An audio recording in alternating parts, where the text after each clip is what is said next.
So let's look at page 5. They ask us for number 21, the system of inequalities has one solution. What is it? So what I'm going to do is, instead of solving this out graphically, by graphing out all of this information, what I'm going to do is solve it algebraically as my strategy. I'm going to take this coordinate point, and because my coordinate point is x comma y, and they give me all of my y's and all of my x's, I can just substitute in. So one thing I can look at here is y is 1. So 1 is less than or equal to 1. True, because it's or equal to, and that's fine. This one over here says 1 is greater than or equal to half of negative 5. Is 1 bigger than half of negative 5? Yeah, 1 is bigger than negative 2.5. Good. The last one says 3 times 1 plus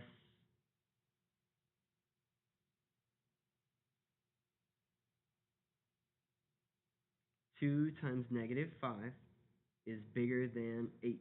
So this is 3 minus 10 bigger than 8. Negative 7 is bigger than 8. That is not true. I'm going to continue substituting in all of my coordinate points. And when I substitute in 2, 1, that's the one that works for me. Here, 1 is bigger than 1.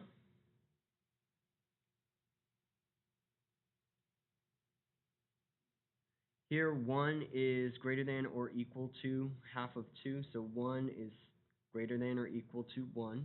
That's also true.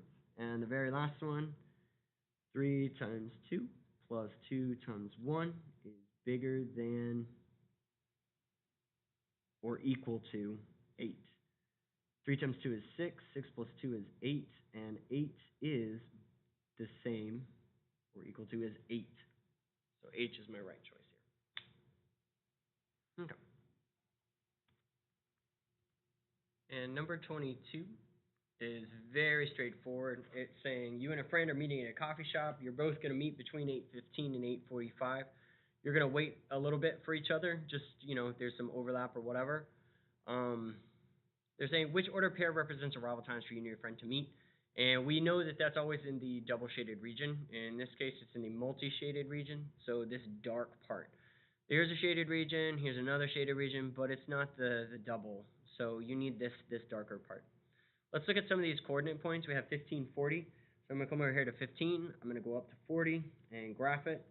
This is why it's not the right answer, because your coordinate point's all the way up here. It needs to be down here in the double shaded region. A is no good. Let's go on to B. It says 1836. So I come over here, 18. I go up to 35, 36. That's somewhere around here. Again, that's no good. 32, 17. I can come out here, 32. I go up to 17.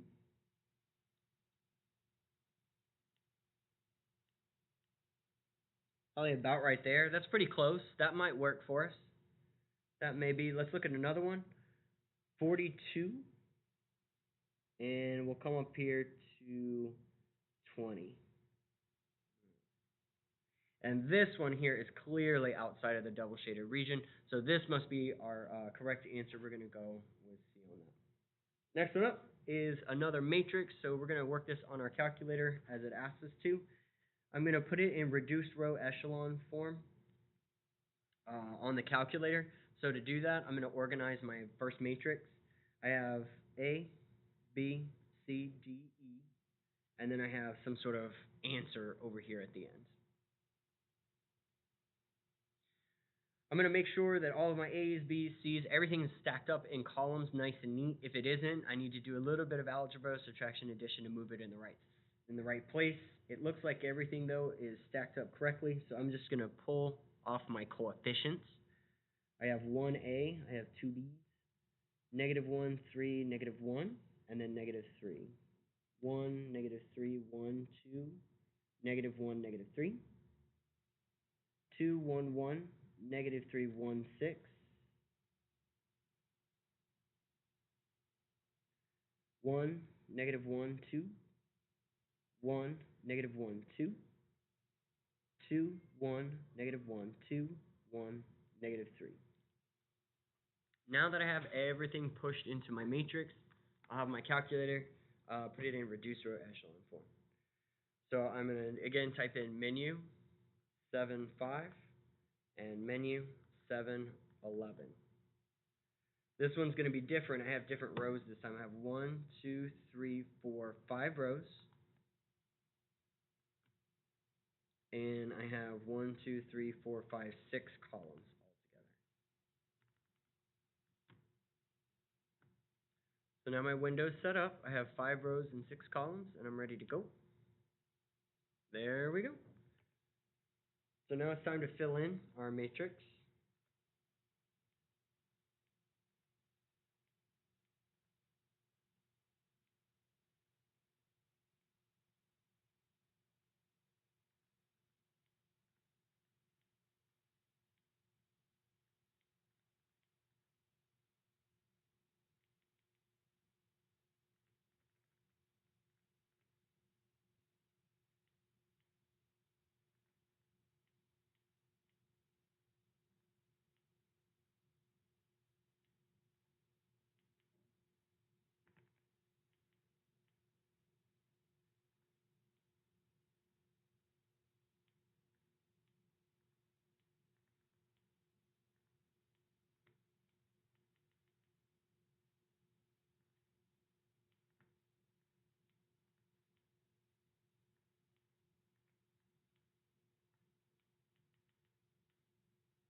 There we go.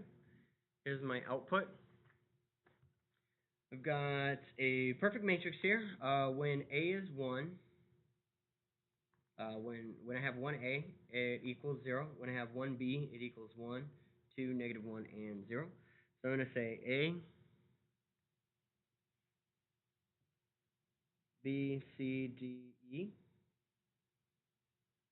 A is 0, B is 1, C is 2, D is -1, and then E is 0.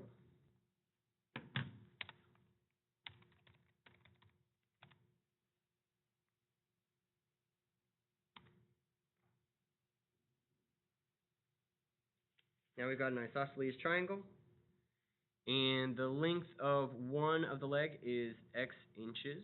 For what value of x does the value of the area of a triangle equal the value of the perimeter? So let's set up a couple of formulas. It's always complicated with these kind of problems because you really don't know where to start, and I always like to start with a formula, something that I do know that I can rely on. And of course, at the very last one, it's a snack booth, 1 bottle of sports drink, 1 banana, and 2 bags of granola. So we're going to label this S, B, and G. Those are going to be our variables. We're going to say at the snack booth, so 1 bottle of a sports drink, 1 banana, 2 granolas, and they say that that costs $7.50. So we did that one. Now we have 2 bottles of sports drink, 2 bananas, 2 granolas. Those cost $11. And then the very last one we have is 1 bottle of sports drink, 3 bags of granola, so 0 bananas, 3 bags of granola, and that costs $8.50. So what's the price of a bag of granola? Again, this is just something that we're going to put into our matrix. So we have 1, 1, 2, 7.5, 2, 2, 2, 11, 1, 0, 3, 8.5. And let's go ahead and put that into the matrix. We're going to say menu 75, menu 711. We have a 3x4.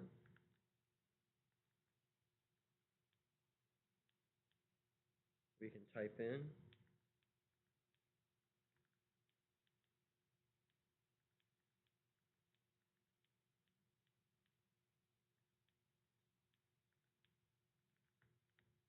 and there we go. Now here are all of our prices. Remember, your first variable was sports drinks. So this is basically saying a bottle of Gatorade costs $2.50. Then the next variable that we were after was a banana. A banana cost $1. And the very last one that they had us do was G for granola. Granola costs $2 a piece. So for number 23, $2 a piece should be, or 25, excuse me.